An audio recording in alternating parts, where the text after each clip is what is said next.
Good evening, everyone. Welcome to the first academic activity of this initiative from this panel of the Neuro Otology subsection. I am Dr. Srinivas.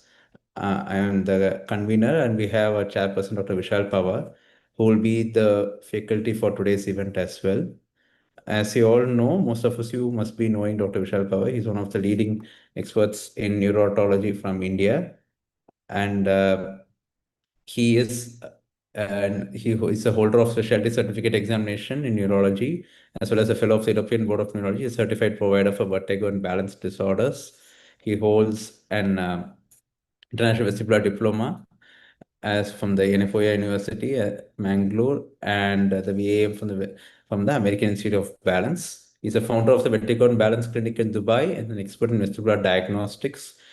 And he's a headache and vestibular rehab specialist. He has over 38 publications and over 180 educational activities. And he has been a keynote speaker in multiple conferences as well. Welcome, sir. I hand it over to you for the rest of the session. Thank you.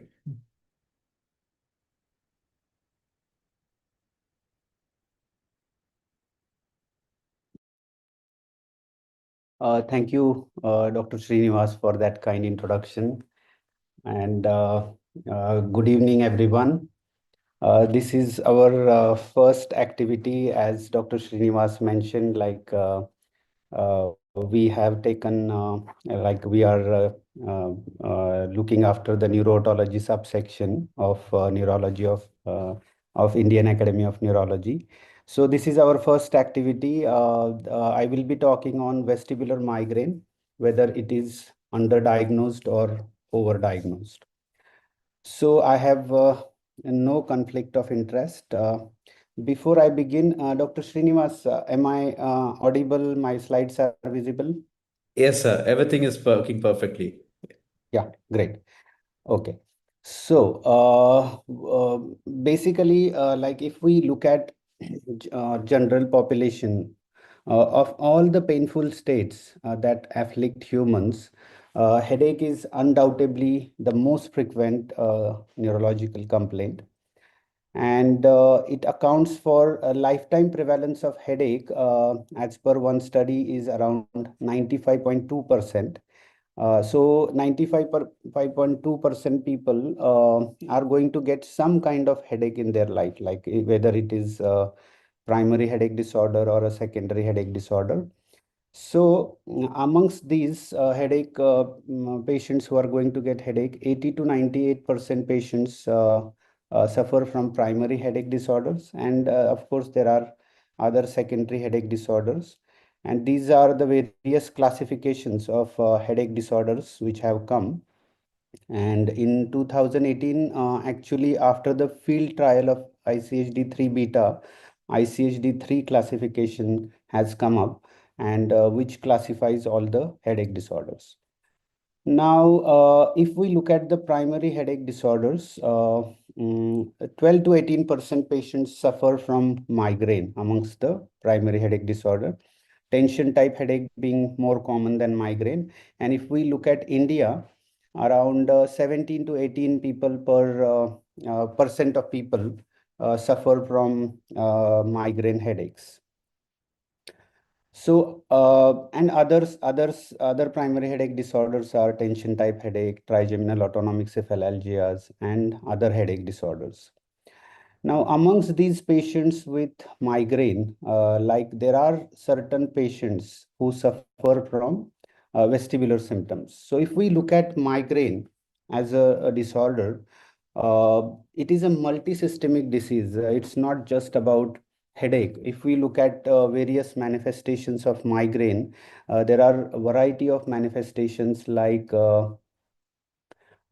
patients can have psychiatric problem, patients can have vestibular issues, patient can have neck pain. That is a very common manifestation of migraine, musculoskeletal issues, autonomic issues, cutaneous issues, reproductive issues, visual issues, GI, gastrointestinal, and there are several other, like these are the various systems which are involved in migraine. So today we are focused on what are the various vestibular manifestations of migraine that is classified as vestibular migraine. Now, if we look at vestibular migraine, it is not classified as a type of migraine or a complication of migraine. It is classified currently as a episodic syndrome that may be associated with migraine. And in this, there are two things which are relevant from neuro-otology point of view, that is vestibular migraine and the vestibular migraine of childhood, which is a newer terminology for a benign paroxysmal vertigo of childhood. So we are going to discuss about vestibular migraine. So if a patient has any of these episodic syndromes during the childhood, like vestibular migraine of childhood or abdominal migraine, cyclical vomiting or other issues, they have high likely possibility that they can develop migraine in the adolescence or later age. Now, we discussed about migraine. Now, 10% of the people with migraine can develop vestibular symptoms and can get diagnosed as vestibular migraine. So, they can satisfy the criteria for vestibular migraine.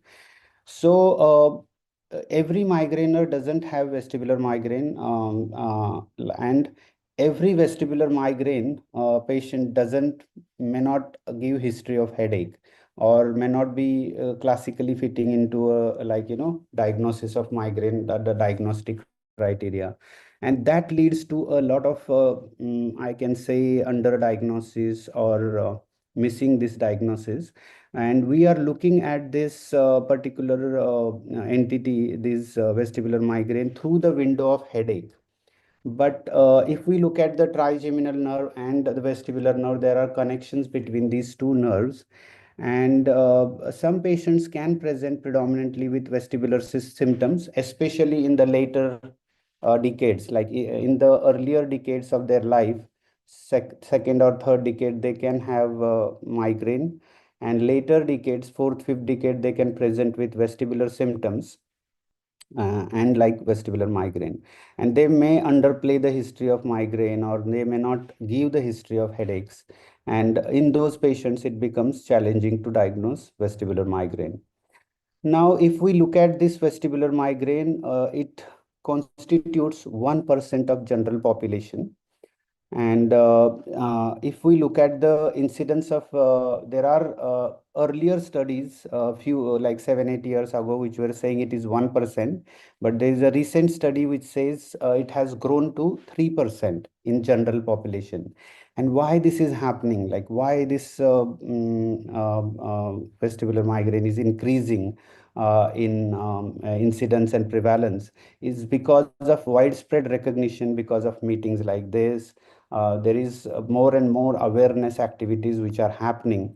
But it is unfortunate that these patients with vestibular migraine, they have associated neck pain, they undergo X-ray and MRI of cervical spine, they undergo physiotherapy, repeated sessions of physiotherapy, which helps them for the neck pain, but it doesn't relieve their vestibular symptoms. And unfortunately, they are put on long-term vestibular suppressants, which do a lot of harm to them rather than giving them benefit. Patients are put on long term and medications, and which doesn't actually treat their underlying condition. It just gives them symptomatic relief but doesn't give them preventive therapy, like they don't receive. And why this incidence is increasing is another reason is changing lifestyle.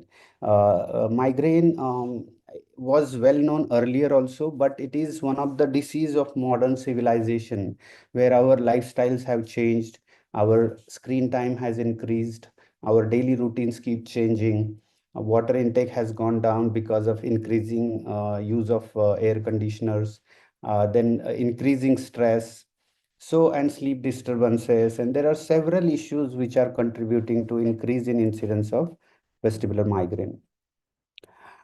Now, if we look at vestibular migraine, I'm going to touch upon various aspects of vestibular migraine.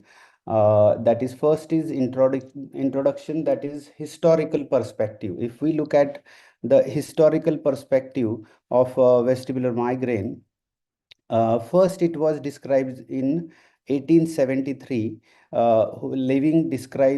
He described giddiness in patients with migraine, and we have come far ahead, and in 2012 Barani Society came up with official diagnostic criteria for vestibular migraine, and there are some revisions which have happened in 2021. So there are variety of terms which are used in literature in the past, but the currently accepted nomenclature for this is vestibular migraine. We are no more using migrainous vertigo or migraine associated vertigo, dizziness, or vestibulopathy. Vestibular migraine is a recommended terminology according to the ICHD as well as Barani Society. And if we look at the diagnostic criteria of vestibular migraine, it has several filters into it. And so if a patient presents with vestibular symptoms, the first filter is uh, it should be moderate to severe in intensity. It should be interfering the quality of life, or in addition to that, it should be preventing the activities of daily living. And then each episode of vestibular symptom should be lasting 5 minutes to 72 hours. There should be past or current history of migraine. There should be more than 5 episodes. And half of these episodes, look at the diagnostic criteria. If there should be 5 episodes, half means two and half of these episodes. So there are a lot of caveats in the diagnostic criteria, which I will come to that. So half of these episodes should be associated with any one of the three, that is either headache, phonophobia, photophobia, or visual aura. Any of these three should be there. And there is photophobia and phonophobia, not or phonophobia.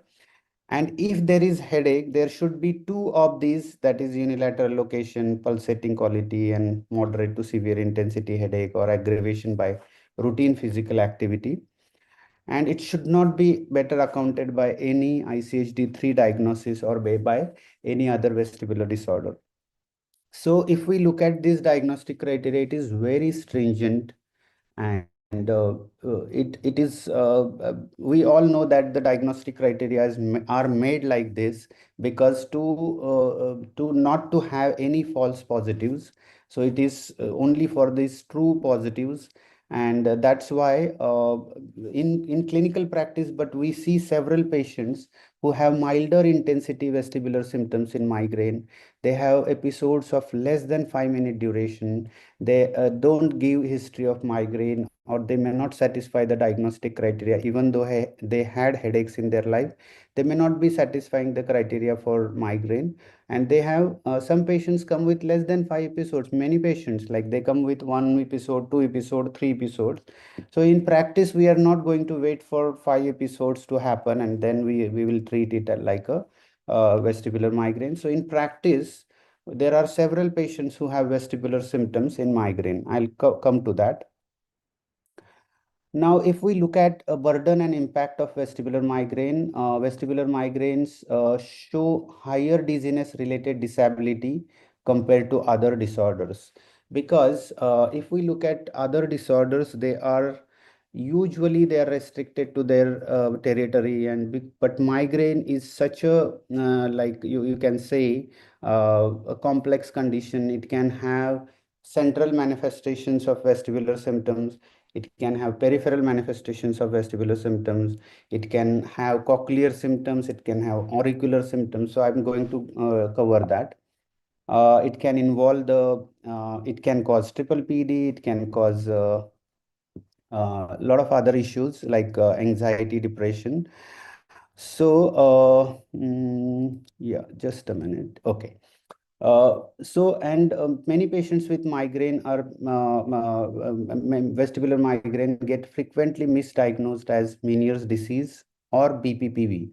I would say they are more commonly misdiagnosed as BPPV, where I practice, than Meniere's disease, because BPPV has more rivalry, I feel, than Meniere's. Of course, Meniere's is also a very good, means it has good rivalry with vestibular migraine. And according to the studies, the delay in the diagnosis of vestibular migraine is 5 to 8 years. I was actually going through the literature and I was surprised. There are studies which say 5 to 8 years these patients are on long-term vestibular suppressants, and they cause more harm than like improving the patient's condition, and it causes significant impairment in the quality of life of patient. Many of these patients develop functional dizziness, that is triple PD. Many of these patients develop anxiety and depression. They become homebound. They cannot go to supermarket, malls. They have severe visually induced dizziness, and it causes tremendous impact on their quality of life. Now, coming to the age distribution, this is age distribution, by the way, for migraine without vestibular symptoms. And as we know that migraine peaks in the very active age group, like third decade, third and fourth decade of life. But if we look at the vestibular migraine, it peaks a little later, like the peaking of vestibular migraine is little later, a decade more than migraine without vestibular symptom.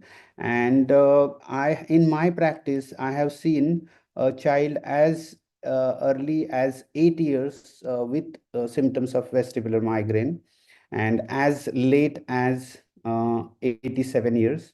And in both these groups, I have seen a common risk factor, that is excess screen time. I have seen one elderly lady, because there is no one to talk at home. She sits with iPad, and whole day she is either playing game or doing seeing something on the social media.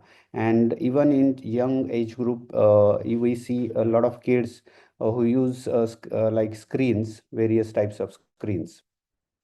If we look at the gender distribution, as per the studies, it is 2 to 3 times more common in women as compared to men. But I have a registry of almost, I have treated patients around 2,500 patients out of my 5,000 patient registry. And I have seen that 53% of them are females. And it equally affects, I feel, like in males also, it causes significant impact on their quality of life.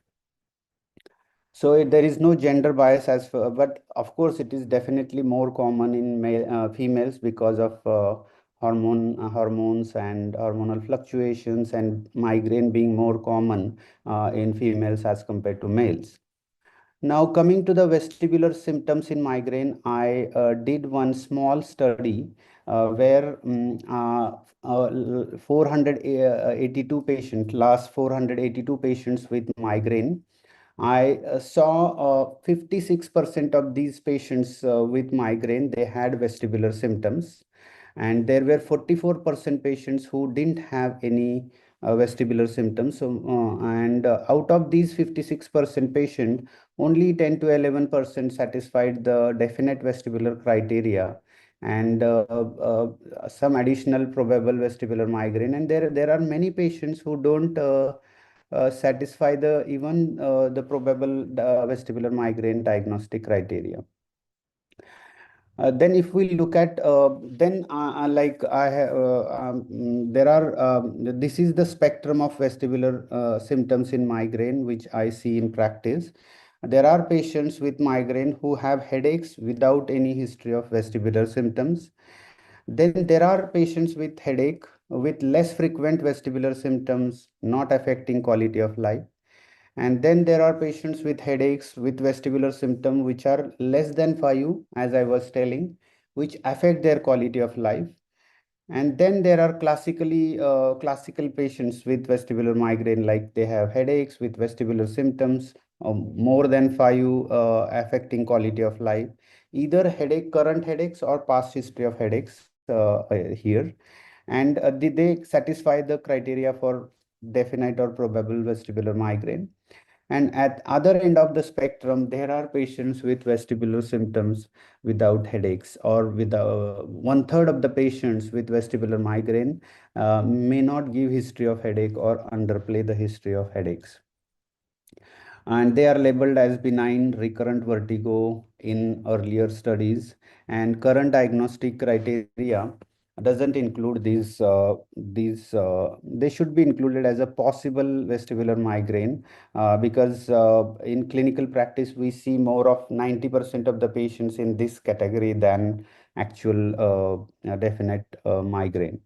So the burden of vestibular symptoms is higher than patients who have definite or probable vestibular migraine.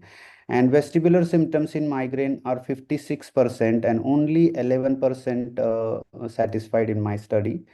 Uh, so this is the spectrum which I have seen here. This is the dizziness spectrum, vestibular disorder spectrum here in my practice. And if we look, 11% only satisfy the criteria.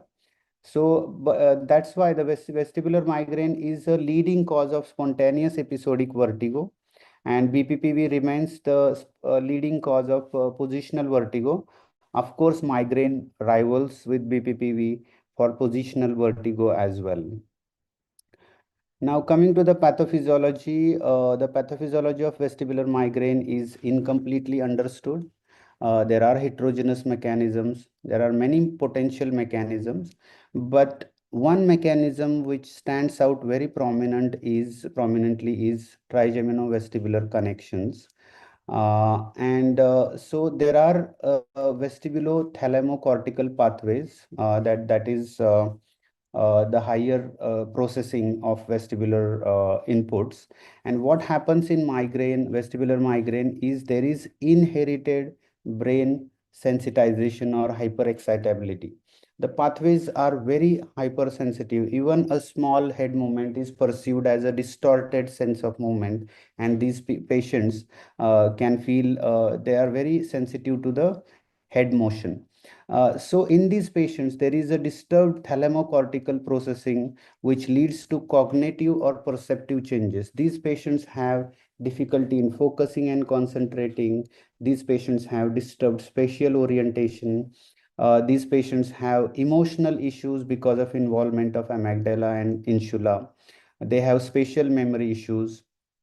And another issue is because of the trigeminal-vestibular connections and role of CGRP. There are some vasogenic changes which take place in inner ear blood vessels, and that leads to the cochlear and vestibular hypersensitivity. Therefore, head movement from here to here, it should be exactly perceived like that, but it is perceived distorted when they are moving their head in relation to the body, in relation to the gravity. It can be perceived more, and that leads to vestibular symptoms. So we all know that there is a clear-cut role of CGRP in migraine, but in vestibular migraine also, there are these are the studies from migraine where the CGRP levels were found to be high in an attack of migraine without vestibular symptom. There are no studies with vestibular symptom, but there is a growing body of evidence that CGRP plays role in vestibular migraine pathogenesis. I will come to that later. Now, coming to the clinical features. Patients with vestibular migraine can present with vertigo, and the current definition, according to the diagnostic criteria by Barani Society, is a sense of self motion when no movement is happening. Suppose my head is stable and still I feel any kind of motion, whether it is rotatory or any kind of motion I feel, this is vertigo. And the current diagnosis also includes the second part of definition of vertigo is sense of distorted self motion. Means when I'm moving head from here to here, my brain should exactly perceive the same movement. But if there is distorted sense of this movement, it is also vertigo. And then the patients can also present with sense of disturbed spatial orientation, that is dizziness, Patients can have vestibulovisual symptoms are very common in vestibular migraine. They can feel the environment is shaking, the environment is rotating, there is a visual lag, visual tilt, or movement induced blur. And many of these patients go to ophthalmologists to seek advice, but actually they are suffering from vestibular migraine. And some of the patients, or many of the patients, have imbalance as a symptom of vestibular migraine. They can feel unsteady while walking, and actually they can fall. Even there are case reports of drop attacks in patients with vestibular migraine. And these patients can have spontaneous attacks, that is, without any head movement. In static conditions, they can have these vestibular symptoms. They can have these symptoms on moving their head, or they can have these symptoms, vestibular symptom, on positional changes, which is classically like a BPPV. So another name for vestibular migraine when it presents like BPPV is pseudo BPPV. And so these are the quality of symptoms in patients with vestibular migraine. So one of the clue to the diagnosis of vestibular migraine is the same patient having multiple quality of symptom. Then same patient telling the history of spontaneous vertigo also and positional vertigo also. Same patient having imbalance. Same patient having blurring of vision while scrolling the screen. So there are the same patient will have different quality of symptoms. Now let us look at the otologic symptoms in migraine. We just now we have seen all the vestibular symptoms which are seen in vestibular migraine. Patients can have cochlear symptoms like episodic ringing. They can have hyperacusis. They can have fluctuating hearing loss. They can have auricular symptoms, that is ear pain, ear pressure, or fullness of the ear, which comes and goes. And some patients have all of these manifestations, then they get classified as Meniere's disease. So it's a spectrum. It is not like it is a spectrum which ranges from vestibular symptoms in migraine to a case of Meniere's disease. And there are cognitive symptoms which I discussed, like patients can have impaired spatial memory, patients can have difficulty focusing and concentrating is a very common symptom in these patients. Now coming to the investigations in these patients.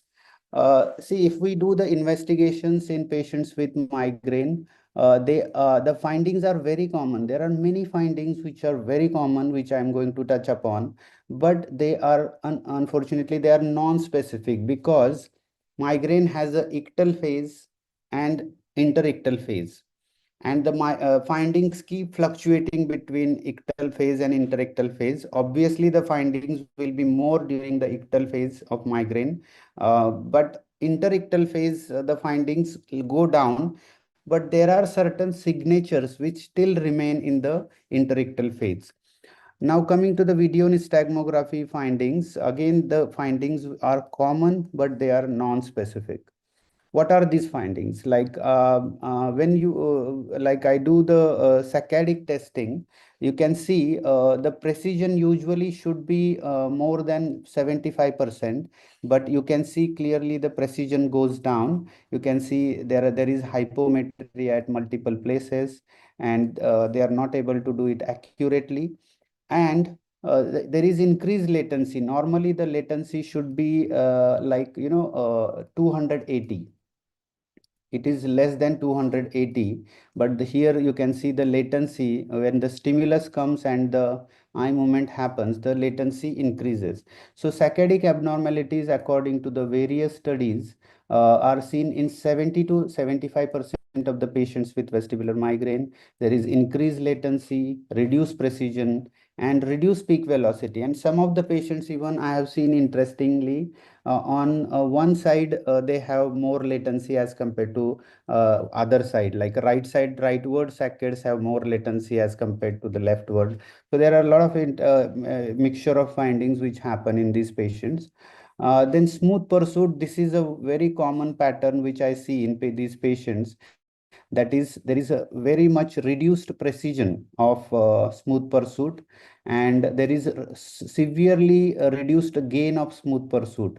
Like normally, smooth pursuit gain is more than at least more than 0.75 for vertical. But here you can see there is a disorganized smooth pursuit in this patient, which is more common, I feel, than even the saccadic findings.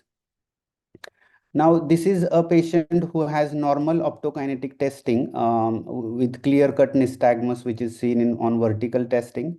But you can see in patients with migraine, there is a reduced gain of optokinetic test, optokinetic gain while doing the vertical testing. Especially while doing vertical testing, they have reduced gain. And another interesting finding in these patients is they develop dizziness while doing the testing. Like there is a severe dizziness when this optokinetic testing is done, or even the subjective visual vertical testing is done. They have reduced, they have increased vestibular symptoms because of visually induced dizziness. Now, coming to the spontaneous testing, many of these patients have nystagmus. You can see there is a nystagmus, which is left beating in this patient. And you can see square wave jerks are interfering in this testing. Like there is a slow phase of the nystagmus, and there is a square wave jerk which is coming in the middle of the slow phase of the nystagmus, and it is seen like this. So there are a lot of interesting things which we can see. So frequent square wave jerks is one manifestation of vestibular migraine which I see commonly, and especially I see nystagmus without fixation. With fixation, the patients can have nystagmus, but that happens during the ictus, during the attack of vestibular migraine. And the patients can have variety of type of nystagmus, like horizontal nystagmus, upbeating, mixed variety of nystagmus. And another characteristic, like one interesting thing, is rebound nystagmus without fixation. I will repeat it. It happens without fixation usually in patients with vestibular migraine. We see in other central disorders that the patients get a rebound nystagmus, that is with fixation, cerebellar disorder. But here you can see there is a right beating nystagmus here. Okay, you can see this portion. Okay, there was right beating nystagmus, and you can see here, the once the gaze comes back to the center, patient look to the right side here. Patient's gaze went to the right. On right gaze, the patient had right beating nystagmus, but on the center gaze, the patient got left beating nystagmus. So this is a kind of rebound which is seen, and it is ill sustained. It doesn't get sustained longer. Again, it comes back to normal, which is another common finding which is seen in vestibular migraine. Patients can have head shaking induced nystagmus. In my registry, monophasic also is very monophasic head shaking induced nystagmus is common. Some patients also get biphasic, some patients get horizontal, vertical, mixed, cross coupled. Variety of head shaking induced nystagmus can be seen. And another interesting thing is patients can have hyperventilation induced nystagmus. That is, I will tell you, like for example, this patient did hyperventilation for 1 minute, and then I recorded the nystagmus. You can see there is a you can see there are left beats and little downward beats. So it is a mixture of left and down, and that it is not seen in every patient, but some of the patients will show this. Then coming to the positional testing, a variety of findings are seen, very interesting findings, like patients can have positional vertigo. While doing the testing, patients will feel symptoms, but without positional nystagmus. Some patients can have positional vertigo with typical nystagmus like a BPPV, and you do the canalith repositioning maneuvers and the patient doesn't respond. I have repeatedly you do the maneuvers and it will mimic like a multi-canal BPPV. In right disc sulpike, it will be upbeating torsional, upper pole beating to the right, and left disc sulpike, it will be upbeating torsional with upper pole beating to the left. It will mimic like bilateral posterior canal, and you do repositioning again and again. They don't get repositioned. Over a period of time, I learned this, and I start them on migraine prophylaxis, and it melts away. Then patients can have positional vertigo with atypical nystagmus. Positional nystagmus without positional symptoms also can happen. Some patients can have positional nystagmus. There are no symptoms. And another interesting thing is patients can have a coexisting BPPV. Along with the vestibular migraine, the patient can have coexisting BPPV. So it's very important to do the maneuver. And some there is one very nice article on differentiation between BPPV and pseudo BPPV. Patients with pseudo BPPV due to vestibular migraine, there are two groups. One group is they can respond partially to the maneuvers, and one group they have divided into they may not respond, and you have to give prophylaxis. Then coming to the visual dependency of the background, in while doing the subjective visual vertical testing, the patients can have when the this background is rotating towards the right, the patient had a deviation towards the right. When the background was rotating to the left, the patient had deviation to the left. And when there was a neutral like blank background, it was in the center. This is a very common finding because of the dependency. The patients with vestibular migraine, they have a lot of visual dependency.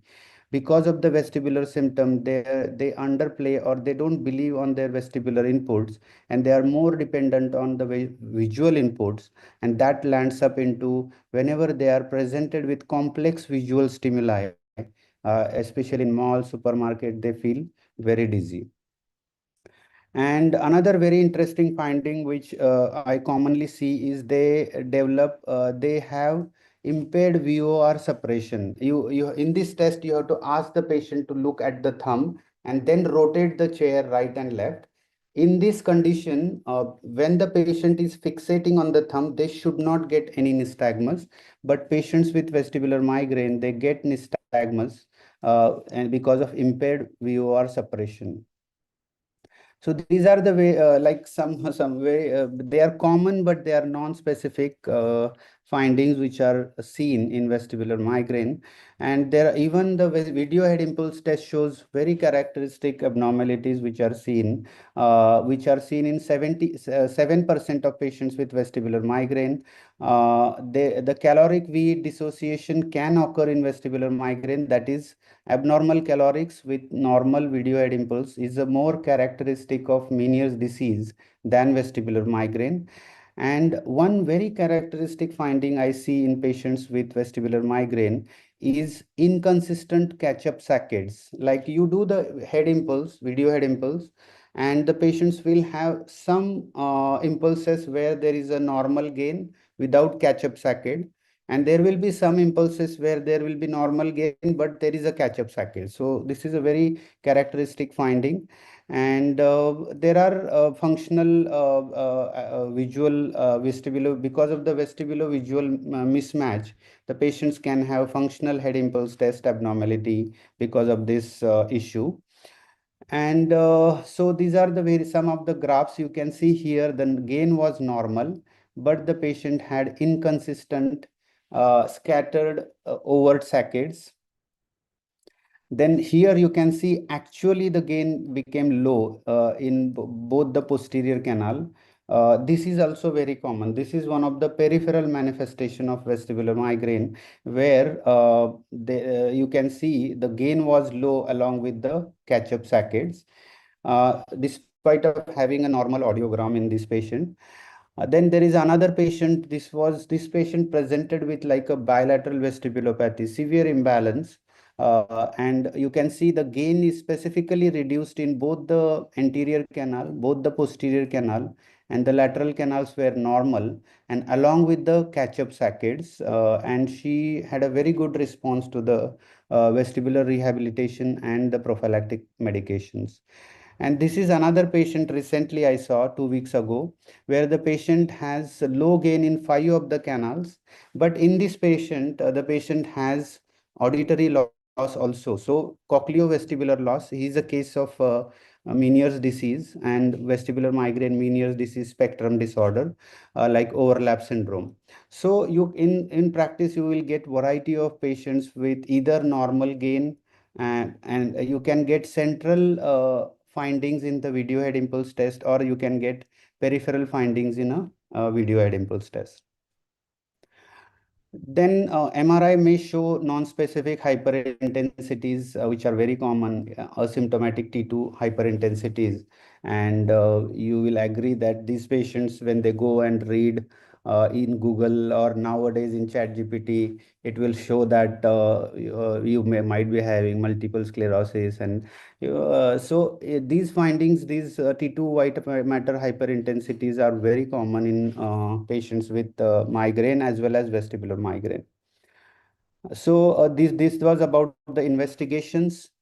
And then coming to the differential diagnosis, patients with vestibular migraine, they have most 60 to 70% patients have history of motion sickness, and that happens because of shared mechanisms, that is central vestibular hyperexcitability and visuo-vestibular mismatch sensitivity. This causes them, they are you will see that if you ask about the motion sickness, many of the patients give positive history. And history of childhood motion sickness is also common, like they will say that I had it in childhood. Then coming to the anxiety and depression, we have already touched upon this. Anxiety and panic disorder is seen in 30 to 60% of the patients with vestibular migraine. Depression is seen in 20 to 30% patients. And there are shared neural pathways between vestibular processing and emotional regulation, that is vestibular nuclei, amygdala, insula, and that leads to this incidence of psychiatric symptoms. And recognizing and treating comorbid anxiety and depression improves both dizziness and migraine outcomes. And it is so important to recognize anxiety depression in these patients, because if a patient is having anxiety and depression, and you suppose we put the patient on either topiramate or propranolol or flunarizine, this will worsen their depression. And a person who is at the brink of their severe depression, and we are just pushing them into even more severe. And that's why it is so important to know their emotional status. And psychiatric symptoms are a seemingly normal person talking to you. It's very difficult to judge just by their the way they are talking, or the way like they are sitting talking. It's very important to let them do structured questionnaires, like there are many questionnaires like general GAD-7 or PHQ-9. And there are surprising results, and there are so many patients, like almost 50 to 60% patients in my practice, they have additional depression and anxiety. And you can choose the drug which one to use. And if we don't use the drugs which induce the depression, they get better faster. Then vestibular migraine is a major trigger for triple PD. So triple PD has two types. One is primary triple PD and secondary. The secondary triple PD is secondary to some disorder, and vestibular migraine being the most common trigger for triple PD. And again, there are shared mechanisms, that is visual dependence. The visually induced dizziness is very common in both triple PD and vestibular migraine. There is a sensory mismatch and hypervigilance, that is very common. And coexisting vestibular migraine and triple PD leads to greater disability and higher likelihood of chronic daily dizziness. And effective management should address both, like migraine prevention, vestibular rehab, and to reduce the sensitivity of the pathways, we have to use antidepressants for some time.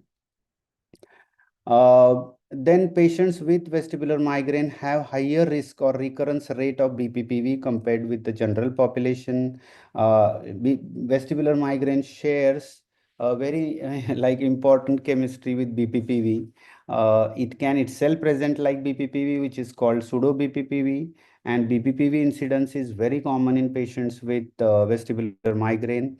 Migraine itself can lead to predisposed to otoconial detachment because of microvascular changes, and it can mimic and cause pseudo BPPV pattern, which is resistant to canalith repositioning maneuvers, and recurrent or atypical BPPV should prompt evaluation for underlying vestibular migraine. Now, coming to the another very beautiful chemistry between Meniere's disease and vestibular migraine. At one end of the spectrum, we have vestibular migraine with normal videoid impulse, normal calorics, and normal audiogram.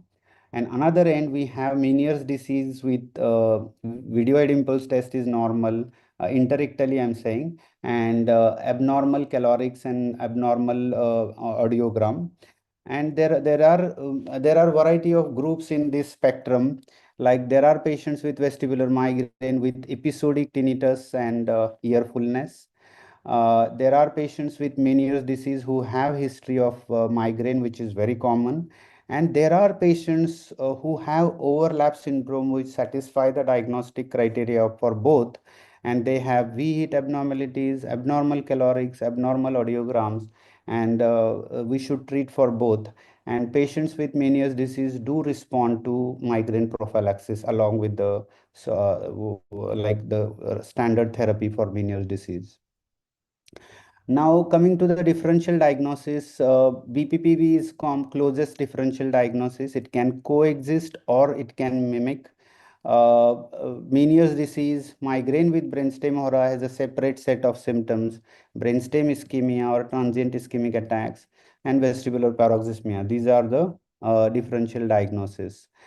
So according to the timing, there are variety of differential diagnosis. If the patients with vestibular migraine have less than 1 minute attacks, BPPV is a common differential. If the duration of attacks is 20 minutes to 12 hours, Meniere's disease is a differential. If the patient presents with an acute attack, that time acute unilateral vestibulopathy is a differential. And if the patients present with chronic dizziness, triple PD, bilateral vestibulopathy, can be coexisting or can be a differential diagnosis. Now, coming lastly to the treatment, uh, uh, Dr. Srinivas, I have another 5 minutes. I can finish. Is it Sure, okay? sir. I think, yeah, I think we finished off. Thank you. Yeah. Yeah. So if we look at the treatment for vestibular migraine, treatments of vestibular migraine have not been evaluated sufficiently by large, well-designed controlled trials, and the recommendations are largely borrowed from migraine treatments, which has solid scientific basis. So there are basically these are the 5 pillars of treatment of vestibular migraine. One is lifestyle modification, preventive treatment, acute treatment of the attacks, vestibular physiotherapy, and treatment of comorbidities. Now, coming to the lifestyle modifications, if we like, there are several lifestyle factors which are related to the attacks of vestibular migraine, less use of electronic devices, skipping meals, exposure to sun, whatever applies to routine migraine, it applies to vestibular migraine. And it is very important that every patient should receive this advice regarding the lifestyle management. That is reducing their screen time, especially no screen after dinner, and having their meals in time, having strict routine for sleeping, waking up, drinking enough water, exercising regularly, and trying to reduce their stress by deep breathing techniques. And I did one small study where I compared the triggers between the migraine without vestibular symptoms and migraine with vestibular symptoms. And I found that the audiovisual triggers were very common in patients with vestibular migraine. And even the menstrual, many females, they develop vestibular symptoms during their menses. That was, I found these were common, but otherwise, most of the triggers are similar.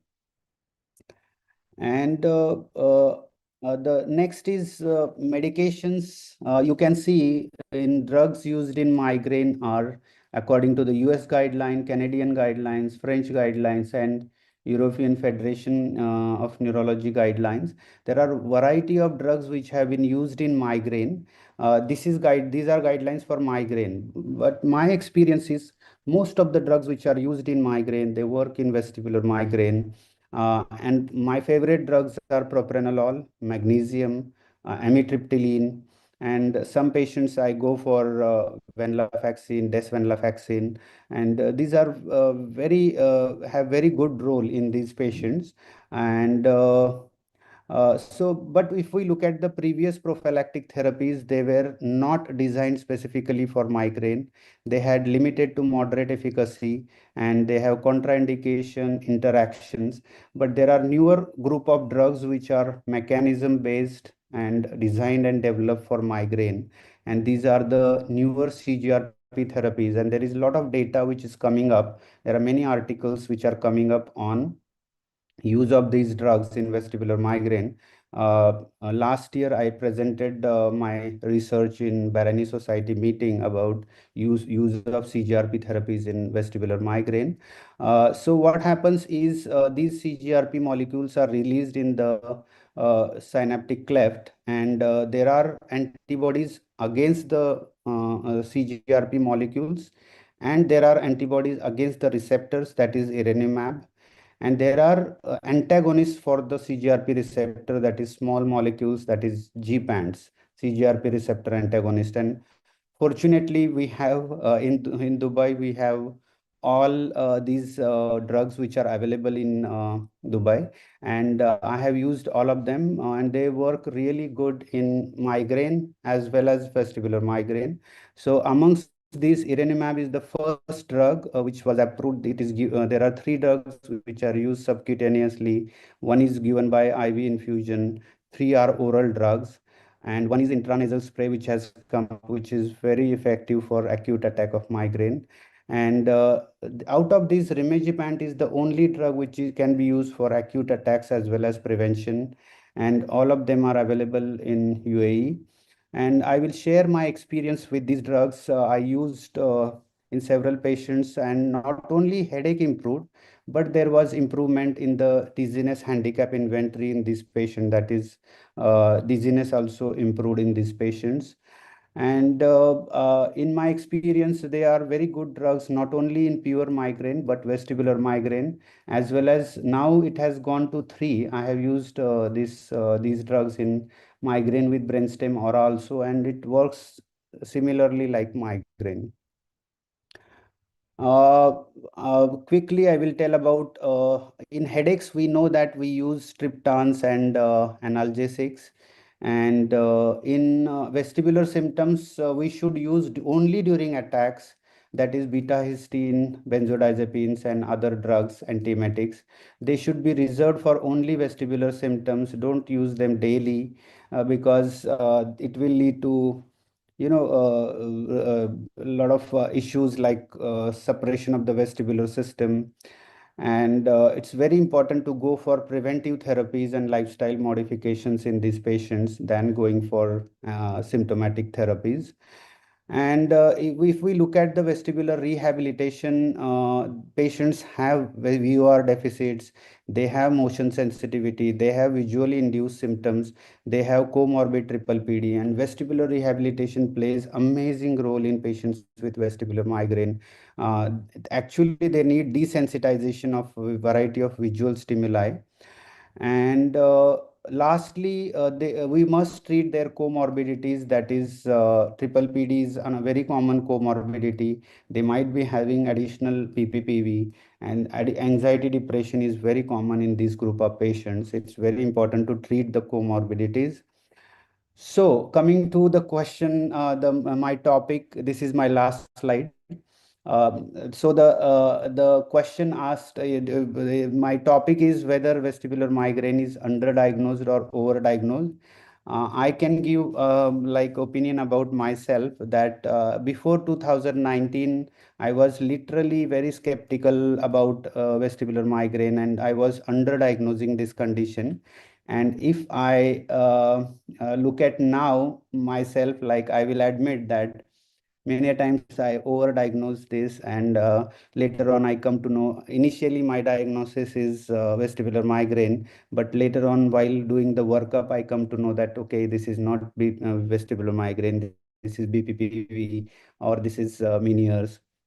So it's very important to be very uh, uh, uh, open when the diagnosis is concerned, and it's very important. These patients need a lot of care, vestibular migraine, because they can develop additional comorbidities. So this is my email and this is my contact number. If you happen to come to Dubai, please visit our Vertigo clinic. And with that, I end my presentation. I thank all of you for patient listening. And if there are any questions, you can, Dr. Srinivas will, he will moderate that. Thank you. Thank you. Thank you for that wonderful session, sir. I think it was extremely comprehensive.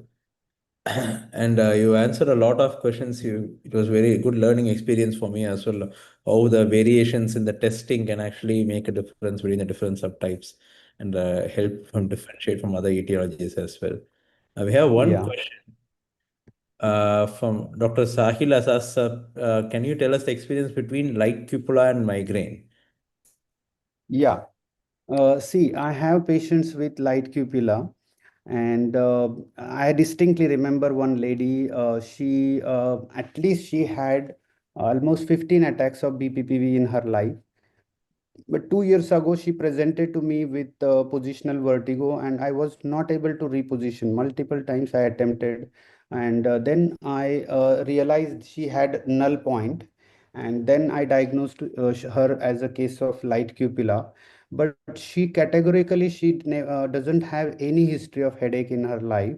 So light cupula is I have seen patients who don't have vestibular migraine and patients having light cupula, and light cupula sometimes can happen in like vestibular migraine because of heavy endolymph. See, if the endolymph becomes heavy, obviously the cupula is lighter than the endolymph. So I have certain patients who have, because of the maybe there are microvascular changes in the endolymph, change in specific gravity.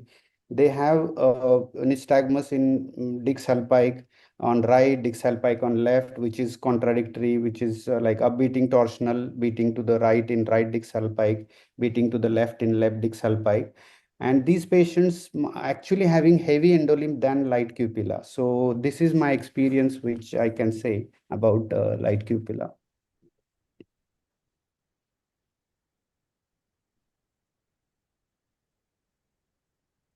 Thank you. So that's actually very interesting to know because many times we think about light cupula only in the horizontal canal. We should also keep in mind and especially as you said, if there is changing uh, with the direction, even in a posterior canal, then I think migraine should possibly come into one of the etiologies as well.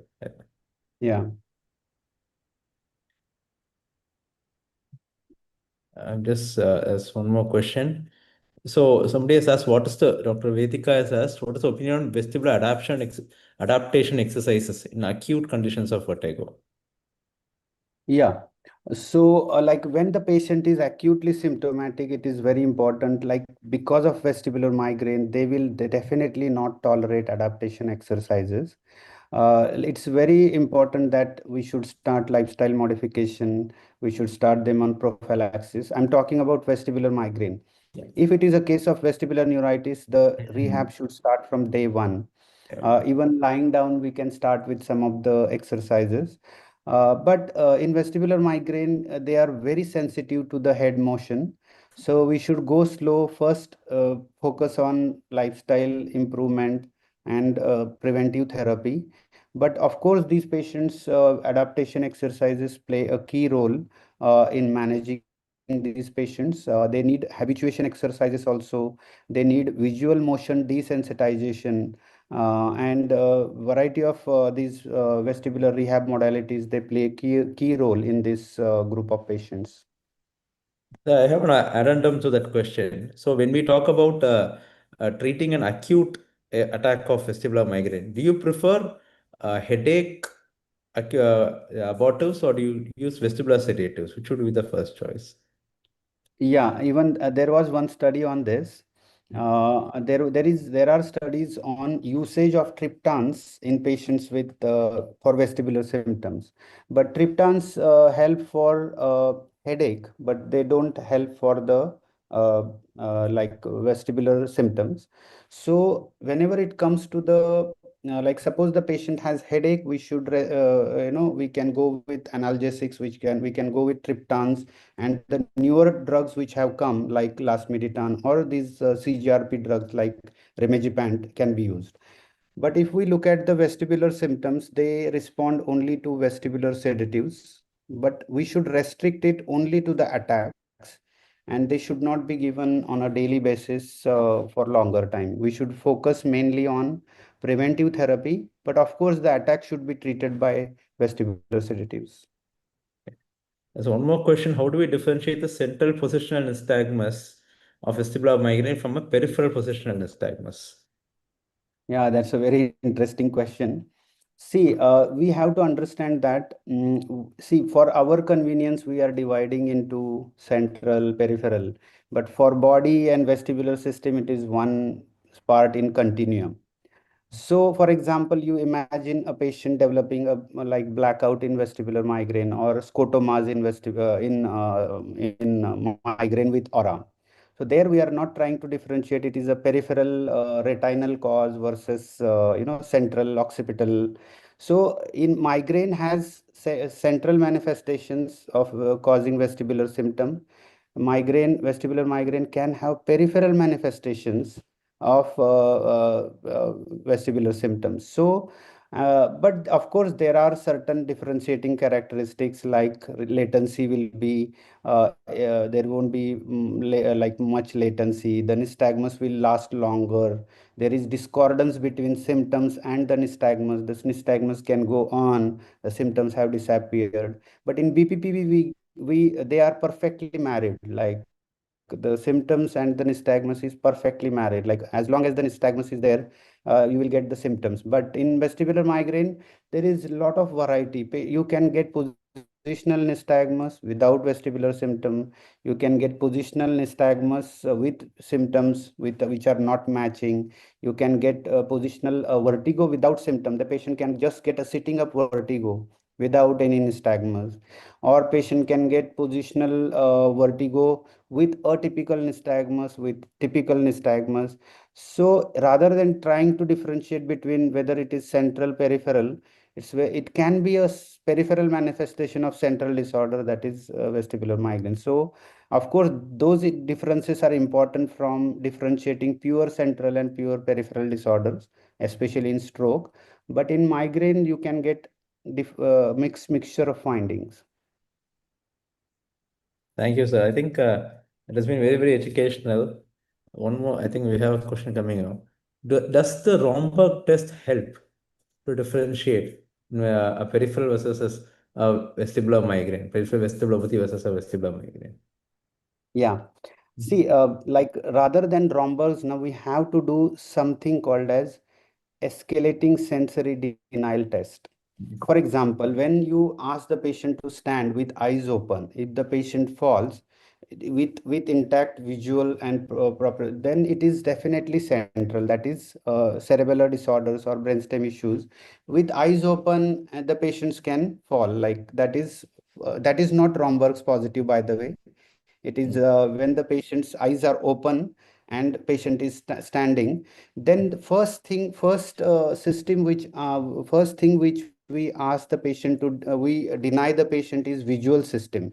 So there is hierarchy between these three systems which control the balance. At the higher level there is a vision, then the second level there is a proprioception, and at the last level there is a vestibular system. That doesn't mean that one system is more important than other. There is a hierarchy in our the way our balance system works. And at the top, so these are the three employees of like we can say cerebellum or brain, like vision, proprioception, and vestibular system. So even with eyes open and all the three modalities of sensation, if the patient falls, definitely it is central. When you ask the patient to close the eyes in Romberg's and the patient has swaying or patient is losing balance, it is more indicative of proprioceptive loss than vestibular loss, because like we haven't removed that proprioception completely sensation. For that you have to ask the patient to stand on a foam, and then you deny the patient the proprioception to a certain extent, and then the patient falls, then it is more of a vestibular loss. Of course, patients with vestibular loss during the acute stage, they can have swaying or fall during when with firm surface also. But you can, if the patient's like is successful in standing with eyes closed, that means proprioception is intact. Then you can go for next level. That is, you can remove the vestibular sensation, the proprioception by reducing, asking the patient to stand on foam. So Romberg's positive is important symptom, important sign for proprioceptive loss. But of course, it can be seen in acute stage of vestibular conditions. But if a patient is able to stand with eyes closed, doesn't mean they don't have vestibular loss. You have to check the patient by standing them on, asking them to stand on foam.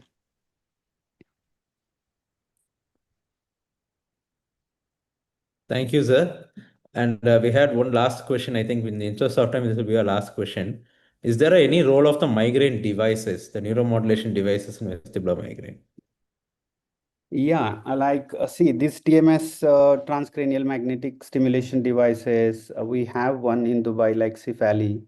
But my observation is they are more useful for the like pain, trigeminal pathways than the vestibular pathways.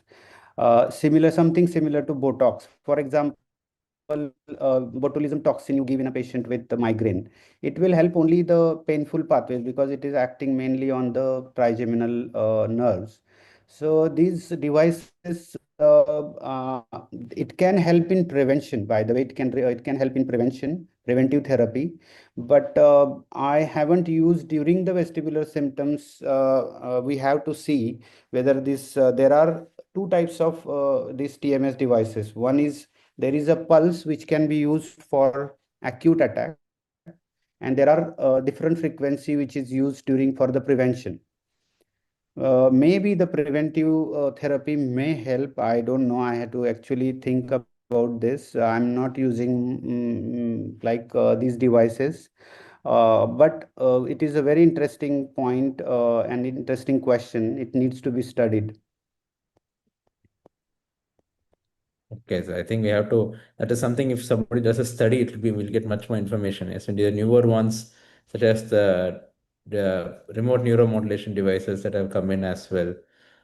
Yeah, The Nerivio just come in. So those are all things I think we need more information before we start prescribing them for people with vestibular migraine.